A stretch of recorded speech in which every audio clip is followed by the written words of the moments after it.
Right now at noon, Dane County looks to make changes to its immigration policy, how it's happening ahead of the next Trump administration. Plus, trouble could be brewing with the Israel and Hamas ceasefire agreement, why Israel says it's delaying a cabinet vote on the deal. This is News 3 Now at noon.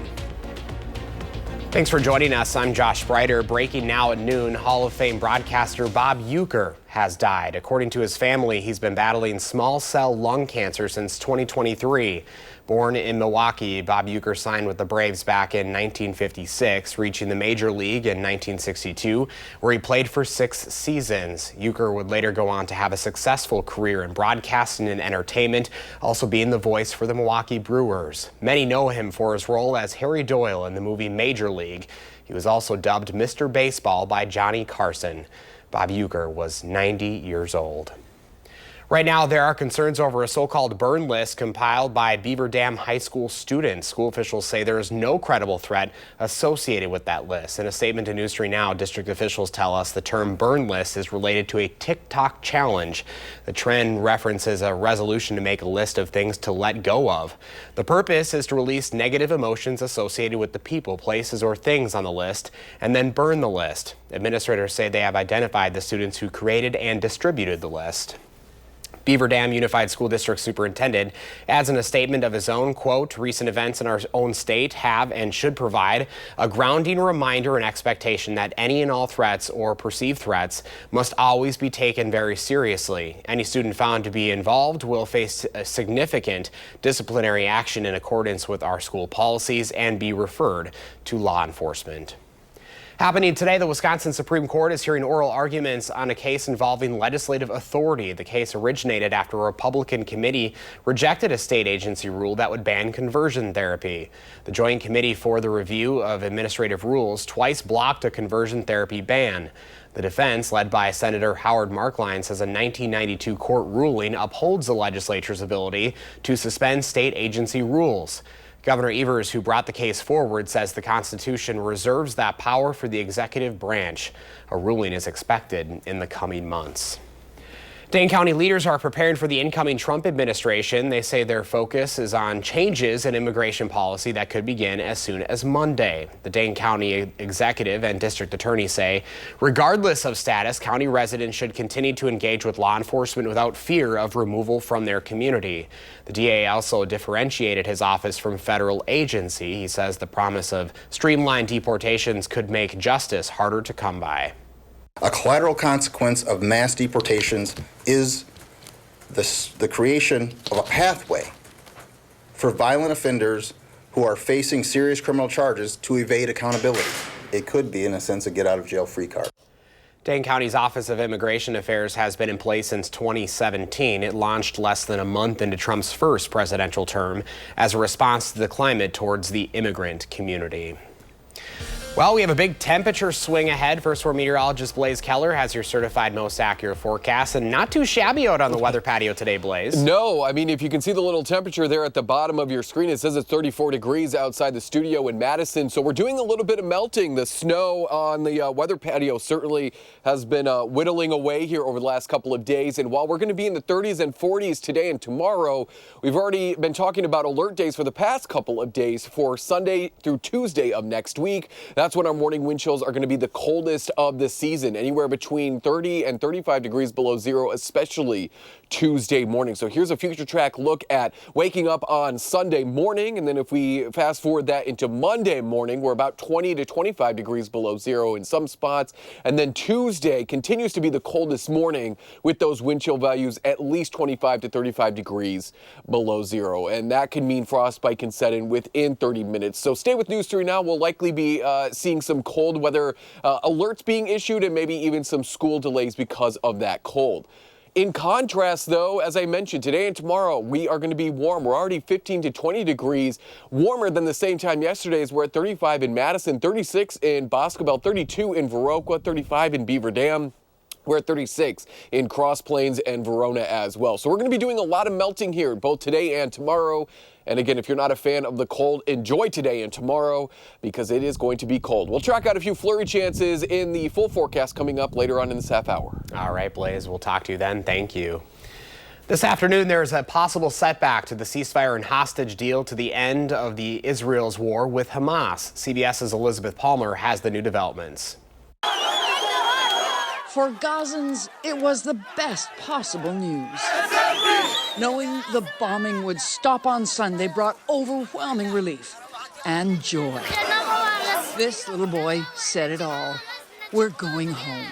The deal stipulates 600 trucks a day of desperately needed aid will start to flow into Gaza, while on Sunday, Hamas will begin releasing hostages, initially 3 of a total of 33 over 6 weeks, all of them women, children, the sick, and men over 50.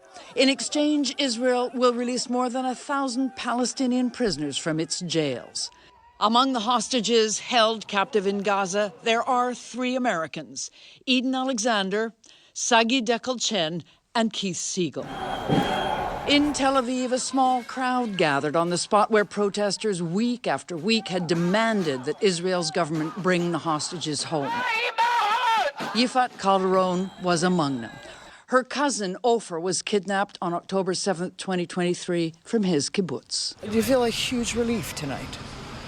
No, I'm going to feel a huge relief when it's going to be done, when we're going to get all the 98 hostages alive and the dead ones back home. You won't believe it till you see him. Yes. But the ceasefire is still 3 long days away. Overnight, Israel's military attacked Gaza again. While all over Israel, the hostages' families wait and worry about everything that could still go wrong. This is a fragile deal, and it has to last for 6 weeks with very complicated logistics. The very business of Hamas getting hostages to handover points safely is going to be difficult and dangerous. Elizabeth Palmer, CBS News, Tel Aviv. Israeli media reports say Prime Minister Benjamin Netanyahu is delaying the approval to the deal to buy time because of a major opposition to the deal within his cabinet. Well, still ahead for us on a Thursday afternoon, Quaker Oats recalls some of their pancake and waffle mixes, plus why the Department of Transportation is filing a lawsuit against Southwest Airlines.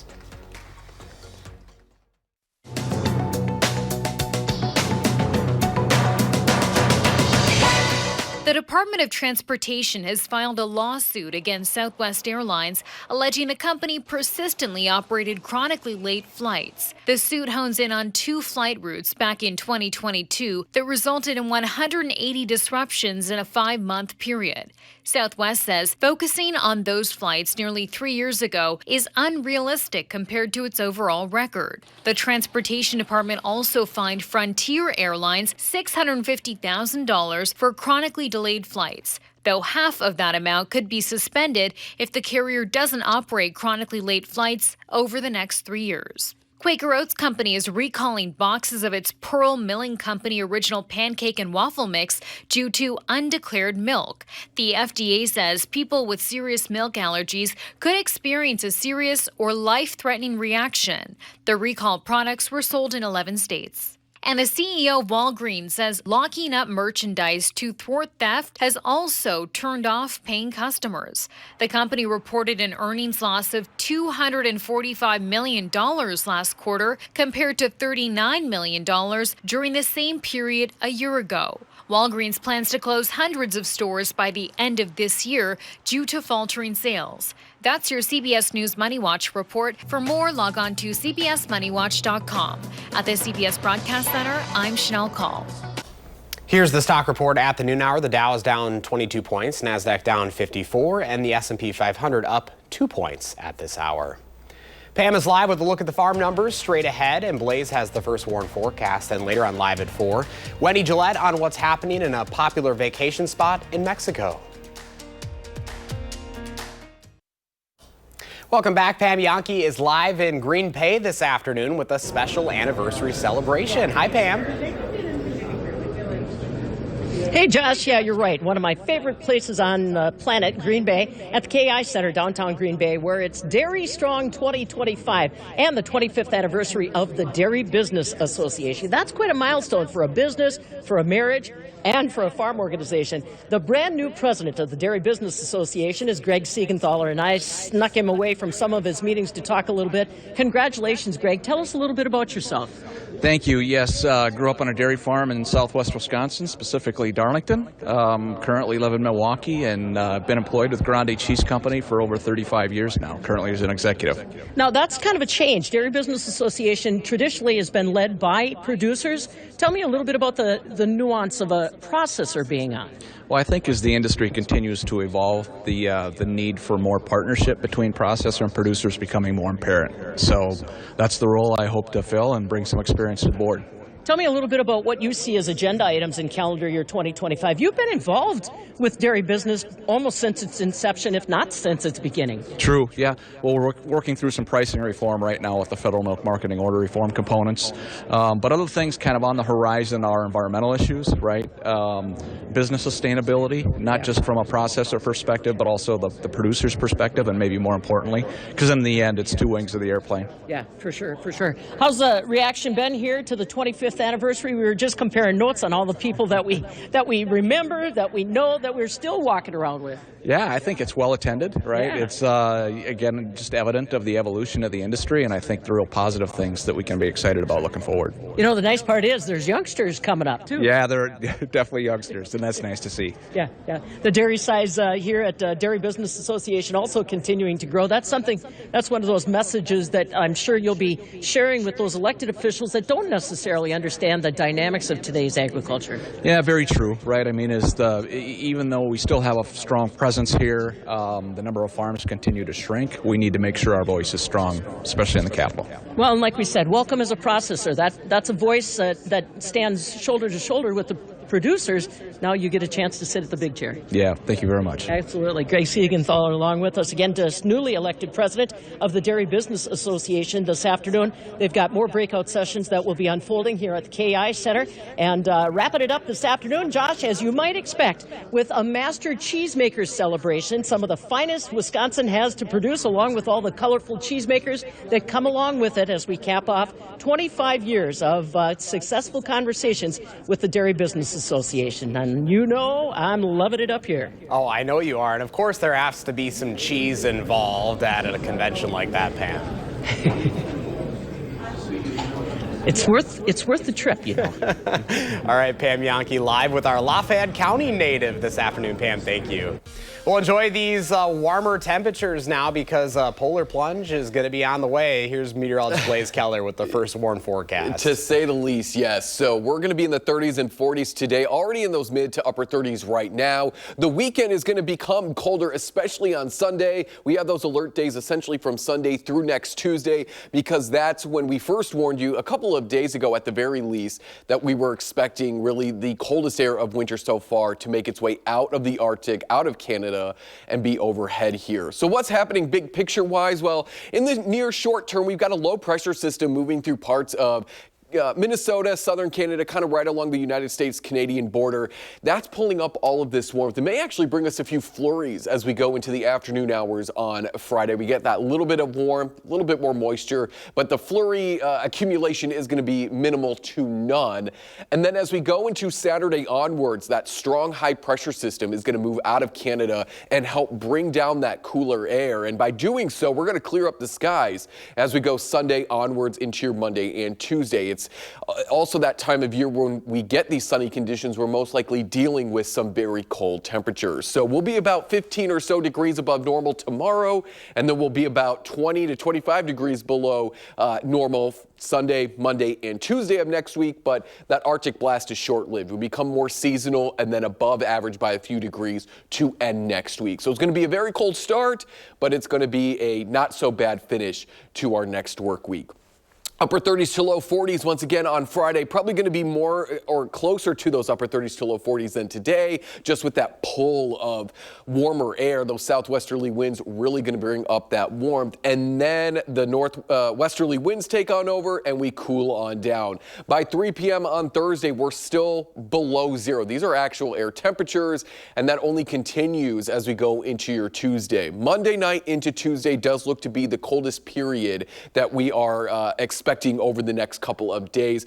Now we're looking at wind chill values, so what it may feel like outside. Well below zero Sunday night into Monday. Monday morning about 20 to 25 degrees below zero, and then even colder Tuesday into your Tuesday morning. So stay with News 3 now. We'll keep you guys updated because we'll likely be experiencing cold weather alerts issued by the National Weather Service. And again, those are replacing wind chill advisories. We may also see some local schools being delayed in terms of start because of that cold for the safety of the kids. So make sure you're staying with News 3 now. We'll, of course, keep you updated. Here's kind of a look at our temperatures going from those greens and those yellows indicating that warmer air to then those whites, the exact opposite end of that warm air, cold air spectrum. And again, the whitest of the white, the coldest of the cold air Monday night into Tuesday. So this is likely, as I said, our coldest air of the season. Our coldest high temperature thus far has been only 15 degrees this month, whereas our warmest high temperatures are actually 332s, the 9th, the 10th, and then on the 12th. But interestingly enough, we're still only about 2 degrees below average from the start of the month through yesterday's date. But with these warmer temperatures today and tomorrow, we'll likely get closer to average for January, and then of course slip probably below this time of year. So there's a look at your 7 and your 10-day forecast. Little to no snow chances, but again, we're just bracing for that cold starting on Sunday. I'm just going to cover like the back half of that 10-day if that works. I see nothing. All right, Blaze. Thank you. Well, Howard is making his favorite spaghetti squash in the Mr. Food Test Kitchen. Every day we get lots of questions on Facebook and on our website about how to do this or how to make that. And one that we've been seeing more and more is about how to cook a spaghetti squash. So if you aren't familiar with it, watch how easy it is to prepare. And if you already know, here's a refresher course. This is a spaghetti squash. To prepare it, place it in a large pot, add an inch or so of water, and cook it covered for about 20 to 30 minutes until it's tender. You can tell it's done when you can easily insert a knife into it. Then we take it out and let it cool a bit. After that, we cut it in half, remove the seeds, and with a fork, scrape out the meaty part. It looks just like spaghetti, but these noodles have a lot less carbs. And sure, we can top it with some red sauce for a low-carb Italian feast, but today, we're tossing it with sour cream, a few spices, and some cheddar cheese and baking it off. And whether you serve this as a low-carb main dish or the perfect anytime go-along, get ready for lots of taste without all the guilt. To get the recipe, all you have to do is visit our website and look for what we call my favorite spaghetti squash. I'm Howard in the Mr. Food Test Kitchen, where today we found a tasty, low-carb way for you to say, ooh, it's so good. When we come back at noon, we'll introduce you to our pet of the week from the Dane County Humane Society, and Blaze is already in love over there. We'll be right back. She will get more. It is time for Potentially Yours this afternoon. Lisa Bernard from the Dane County Humane Society is here with a special guest, and Blaze couldn't resist being on the couch here too. But I'll let Lisa. Yes, who do we have here? This is Sapphire. Oh my gosh. She's adorable. She just arrived yesterday with her siblings. They're about 8 in her litter. Okay. And they were among a larger transfer of dogs from Texas, 22 that we received yesterday. Oh my gosh. So her litter is almost 2 months. Okay. I was going to say, so small yet. So small and so snuggly, poofy. She's very calm for her age, which is great for maybe a first-time puppy owner, right? Yes. I mean, I think that as she gets a little older and she gets used to different surroundings and you socialize her more to different things, she will definitely be a little braver about things. I know when I first went to say hello to her and I opened her door, she was just like, I was like, wait, where'd you go? Because she was hiding behind the door. Okay. And then she like sat there looking at me and I went like that on the ground and she just came running. She's like, hi. So shy but curious. Yes, exactly. So, and definitely is gonna love playing with toys, loves the snuggles, because we do love she is so fluffy, Josh. So much hair, and I love the little tail too. It's so cute. Yes. When she does her little wag and it's just so excited. And now she's pooped out. Yeah. Same. She's a little, she is. She's like, I'm ready for my nap. And that's what puppies do. They go through their bursts of playtime and then they're like, okay, I need to pass out. And if she passes out on your lap, well. Oh no. I could be in a darn. worse spot. Yeah. I guess you just have to sit there. Oh, I love it. Well, Lisa, thank you so much for bringing Sapphire, and we're going to get her adopted. Reminder, the Dane County Humane Society invites you to Toto's Gala on March 14th at the Monona Terrace. This is to celebrate the dreams for our animals in our community. You can enjoy animal greeters, a silent auction, cocktails, dinner, and dancing will help you make a difference for thousands of animals in need. You can reserve your place today at giveshelter.org/Toto. And a couple of positive updates for you today. Last week's pets, kittens Mike and Ike, have been adopted, and Anakin, the puppy featured 2 weeks ago, was also adopted. So if you're interested in adopting Sapphire or checking out other animals, just go to giveshelter.org. And we're going to find Sapphire a home today. Oh, look at her. Thanks for joining us.